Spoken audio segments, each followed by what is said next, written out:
اور انہیں کتاب و حکمت سکھائے اور انہیں پاک کرے، بے شک تو ہی سب پر غالب اور کمال والا ہے، کمال حکمت والا ہے۔ سبحان اللہ، کتنی خوبصورت آیات ہیں یہ۔ اور یہاں پر دیکھیں کہ جو ہمارے لیے بہت غور و فکر کی باتیں ہیں، سب سے پہلے ہم سوالات ساتھ میں دیکھتے ہیں، اس پہ غور و فکر کرتے ہیں، وضاحت کرتے ہیں کہ حضرت ابراہیم علیہ السلام اور حضرت اسماعیل کی دعاؤں سے کیا بات نظر آ رہی ہے، کون سی جھلک نظر آ رہی ہے، کہ دونوں ہی اللہ تعالیٰ کے آگے جھکے ہوئے ہیں، اور پھر کیا کہ سب کچھ اللہ تعالیٰ کے سپرد کیا ہوا ہے، ایسی سپردگی کہ جس کی مثال ہی نہیں ملتی، اپنے تمام تر معاملات اللہ تعالیٰ کے سپرد کیے ہوئے ہیں۔ ہم کیا کرتے ہیں جب کہیں مسجد بن رہی ہے، اللہ کا گھر بن رہا ہے، ہم کوئی فلاح کا دین کا کام کر رہے ہیں، ہم کیا کہتے ہیں کہ نہیں جی بڑی ہم نے وہاں پر کیا کیا تو حصہ ڈال دیا، بڑا کام کیا ہے۔ اور وہ دیکھیں کیا کر رہے ہیں، ان کی سنتوں سے دیکھیں وہ کیا کر رہے ہیں کہ تمام تر معاملات ہی اللہ کے سپرد کیے ہوئے ہیں۔ پھر رب سے دعائیں مانگ رہے ہیں کہ ایسا بنا دے کہ سارے معاملات تیرے سپرد کر دیں، عبادت کے طریقے بھی ہمیں فوری سکھا دیجئے، نسلوں کو بھی عبادت کے طریقے سکھا دیجئے۔ یہ شعور نظر آ رہا ہے ہمیں۔ اصل قوت اور اقتدار کا مالک کون ہے؟ کہ اللہ تعالیٰ ہے۔ یہ یقین ہمیں نظر آ رہا ہے ان کی سنتوں سے کہ اللہ تعالیٰ کی توجہ کے بغیر، اس کی رحمت کے بغیر معافی نہیں ملے گی۔ اس لیے درخواست کرتے ہیں کہ ہم پر توجہ فرمائیے۔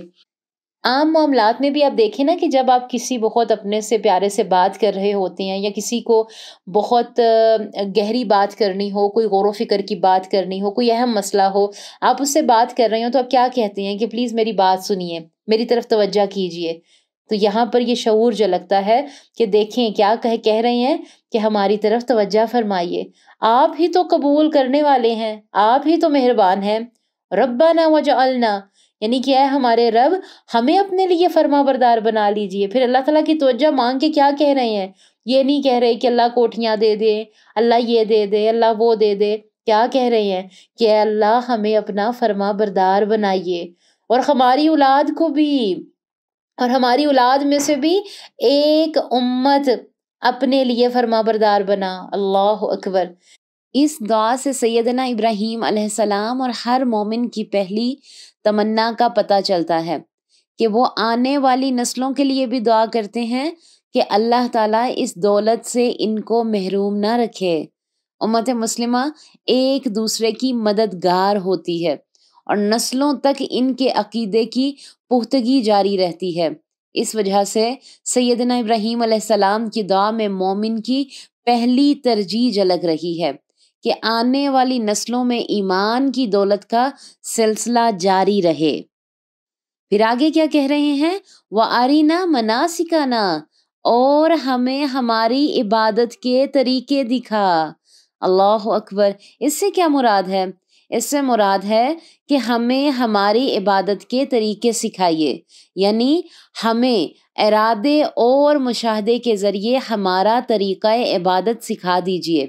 ان کی دعا کا حاصل علم نافع اور علم صالح کے لیے توفیق مانگنا ہے۔ پھر آگے کیا کہہ رہے ہیں؟ وَتُبْ عَلَيْنَا إِنَّكَ أَنْتَ التَّوَّابُ الرَّحِيمُ، اور ہماری توبہ قبول فرما، یقیناً تو بہت بڑا توبہ قبول کرنے والا ہے، نہایت رحم والا ہے۔ یعنی کہ ہمیں توبہ کی توفیق عطا فرمائیے۔ یہاں پر دیکھیں کہ بندہ توبہ کا محتاج ہوتا ہے۔ اِنَّكَ أَنْتَ التَّوَّابُ الرَّحِيمُ، کہ اللہ تعالیٰ نے توبہ کے قبول کرنے سے اپنے التواب اور الرحیم ہونے کا شعور دلایا ہے۔ یقیناً وہ بندوں پر رحم کرنے والا ہے، ان کی غلطیوں کے باوجود ان کے گناہ معاف فرماتا ہے۔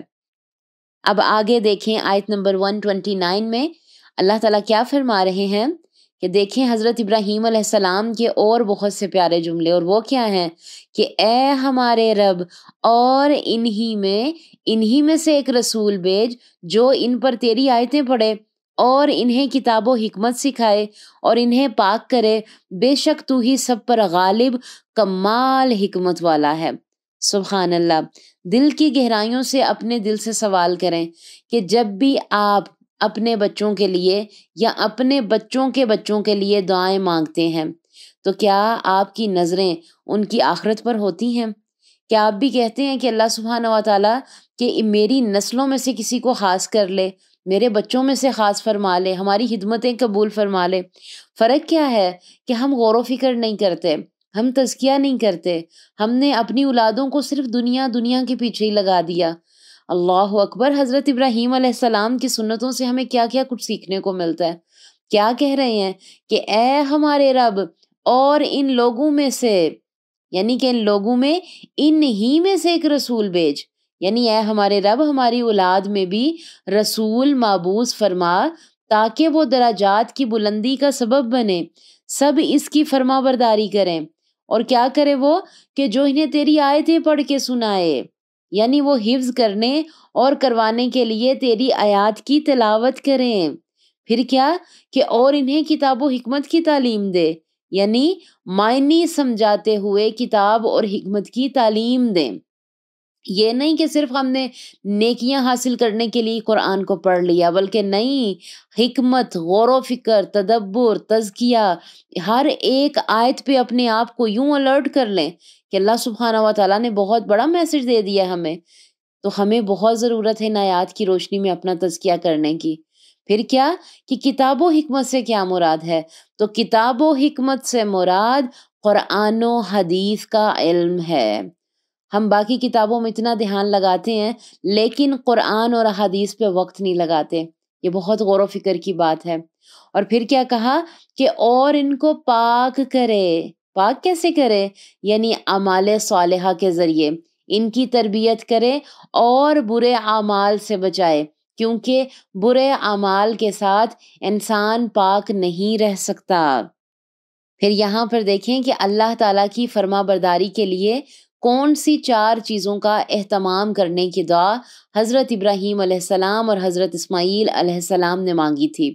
تو نمبر 1، تلاوت آیات یعنی قرآن مجید کی تلاوت کا اہتمام کرنا، تعلیم کتاب یعنی قرآن مجید کی تعلیم دینا، پھر تعلیم حکمت یعنی اس سے مراد حدیث کی تعلیم دینا ہے، پھر نمبر 4، تزکیہ نفس یعنی شرک، تہمات اور اخلاق کی خرابیوں سے پاک کرنا۔ پھر ہم دیکھیں کہ رسول کے اندر کتنی خصوصیات کی دعا سیدنا ابراہیم علیہ السلام اور سیدنا اسماعیل علیہ السلام نے مانگی تھی۔ تو دیکھیں، رسول اللہ تعالیٰ کی آیات سنائے، یعنی اللہ تعالیٰ کی معرفت کی نشانیوں کو، ان کے اشارات کو کھولے۔ پھر رسول ایسی نظر سے دیکھنا سکھائے جس سے رہنمائی حاصل کرنے والے ہر چیز میں اپنے رب کو دیکھنے کے قابل ہو جائیں۔ پھر رسول اللہ تعالیٰ کے کلام کو خود سیکھ کر اسے قبول کر کے دوسرے انسانوں تک پہنچائیں۔ پھر رسول حکمت یعنی بصیرت سکھائے، وہ خود اپنے ذہن کو قرآن کی تعلیمات میں ڈالے، اپنی فکر کو روشن کرے، صحیح فیصلے تک پہنچنے کی اہلیت پیدا کرے، اور جن کی رہنمائی کرنی ہے انہیں بھی اس قابل بنائے۔ پھر رسول تزکیہ کا کام کریں، یعنی ایسے انسان تیار کرے جس کے سینے اللہ تعالیٰ کی محبت کے علاوہ ہر محبت سے خالی ہوں۔ پھر رسول انسان کو نفسیاتی پیچیدگیوں سے آزاد کرے، وہ انسانوں کو اس قابل بنا دے کہ وہ کائنات سے اپنے شعور کے لیے رزق پا سکیں۔ اور پھر یہاں پر ایک بات دیکھیں کہ حضرت ابراہیم علیہ السلام کی یہ دعا کب اور کیسے پوری ہوئی؟ حضرت ابراہیم علیہ السلام کی یہ دعا ایسے پوری ہوئی کہ ان کی نسل سے حضرت محمد صلی اللہ علیہ وآلہ وسلم کو مبعوث فرمایا گیا۔ اس لیے رسول اللہ صلی اللہ علیہ وآلہ وسلم نے فرمایا کہ میں اپنے باپ ابراہیم کی دعا اور سیدنا عیسیٰ علیہ السلام کی بشارت اور اپنی والدہ کا خواب ہوں۔ اللہ اکبر! پھر دیکھیں آخر میں کیا کہہ رہے ہیں کہ انکا انت العزیز الحکیم، کہ یقیناً تو سب پر غالب، کمال حکمت والا ہے۔ اللہ اکبر! کہ اللہ تعالیٰ جی آپ ہی غلبہ اور حکمت رکھنے والے ہیں۔ حضرت ابراہیم علیہ السلام کی دعا کا آخری حصہ ہے جس میں وہ اپنے رب سے کہتے ہیں کہ آپ جانتے ہیں کہ اس امت کی تعظیم کس طرح سے ہوگی، مرکز کیسے آباد ہوگا، آپ کے پاس سارا اقتدار ہے، میں تو ایک صحرا میں کھڑا ہو کے دعا مانگ رہا ہوں، لیکن دیکھیں ان کی نظریں دیکھیں کتنی بلند تھیں کہ اللہ تعالیٰ جی آپ ہی ایک رسول مبعوث فرما دیجئے، اس کے توسط سے خیر کا سلسلہ جاری رہے۔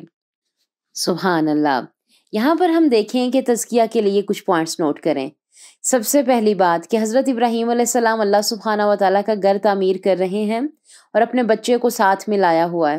یہاں پر ہمارے لیے عمل کی بات کیا ہے کہ جب بھی آپ کوئی بھی نیکی کا کام کریں، کوئی بھی فلاح کا کام کریں، تو اپنے بچوں کو بھی اس میں شامل کریں۔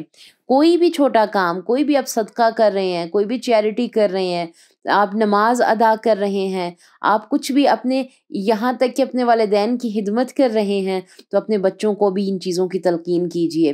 بچوں سے دعائیں کروائیں، نوجوان بچوں کا حصہ ڈلوائیں، نیکی میں شامل کریں، اپنے لیے دعائیں کی، پھر پوتوں نسلوں کے لیے بھی حضرت ابراہیم علیہ السلام نے دعائیں کی کہ یا اللہ تو ہمیں سکھا دے۔ بڑی سے بڑی نیکی کر کے استغفار کر رہے ہیں، اللہ اکبر۔ ہم کیا کرتے ہیں؟ اور ان کے طریقے دیکھیں کہ اللہ توبہ قبول کر لے، اللہ کا رحم ہے کہ نیکی کا موقع دیتا ہے، یہ اللہ تعالیٰ کی توفیق ہے۔ عبادت ایجاد نہیں کی جاتی، اللہ کی بتائی ہوئی کی جاتی ہے۔ دین مکمل ہے، شریعت پر عمل کریں۔ اپنی طرف سے کوئی ایسے طریقے ایجاد مت کیجیے جو کہ ہمارے دین میں ہیں ہی نہیں۔ اللہ سبحانہ و تعالیٰ کے بتائے ہوئے طریقوں پر عمل کریں، ان سنتوں کو اپنائیں جن کو اپنا کے الحمدللہ ثم الحمدللہ دیکھیں کہ کتنی اللہ سبحانہ و تعالیٰ کا ہم دل کی گہرائیوں سے شکر ادا کریں کہ حضرت ابراہیم علیہ السلام کی سنتوں کو ہم تک پہنچایا۔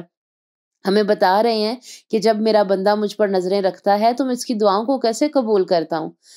تو پھر دعائیں تو دیکھیں کیا کہہ رہے ہیں کہ یعنی جو رسول مابعوث فرمائیں وہ ان کا ہم زبان ہو، انہی میں سے ہو، ان میں گل مل سکے۔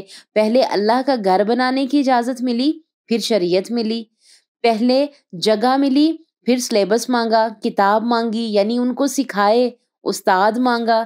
علم خود نہیں آتا، سیکھنا پڑتا ہے، جو نہ صرف ان کو پڑھنا سکھائے بلکہ حکمت بھی سکھائے۔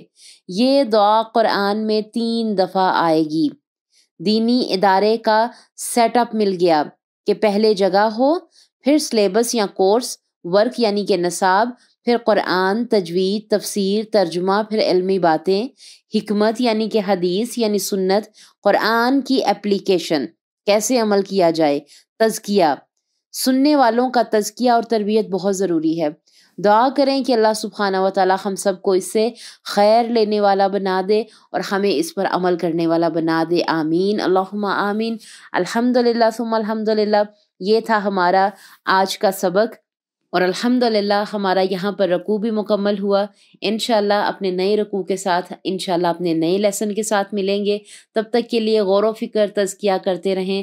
اللہ سبحانہ و تعالی ہمیں غور و فکر کرنے کی توفیق عطا فرمائے اور ہمیں باعمل مسلمان بنائے، آمین۔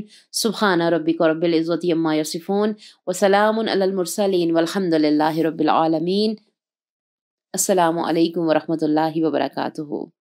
وہ تمام ہمارے پیارے سسٹرز جنہوں نے ابھی تک ہمارے چینل کو سبسکرائب نہیں کیا ہے وہ ہمارے چینل کو سبسکرائب ضرور کر دیں۔ کمنٹ باکس میں جا کر ہمیں اپنی رائے کا اظہار ضرور کیا کریں۔ اس سے کیا ہوتا ہے کہ ہماری پیچھے جتنی بھی ٹیم ہوتی ہے اس کو بہت خوشی ہوتی ہے، کام کرنے میں آسانی ہوتی ہے، اور اس سے ہم خود بھی موٹیویٹ ہوتے ہیں کام کو لے کے، چیزوں کو لے کے۔ اللہ تعالیٰ آپ سب کو جزائے خیر عطا فرمائے، آمین۔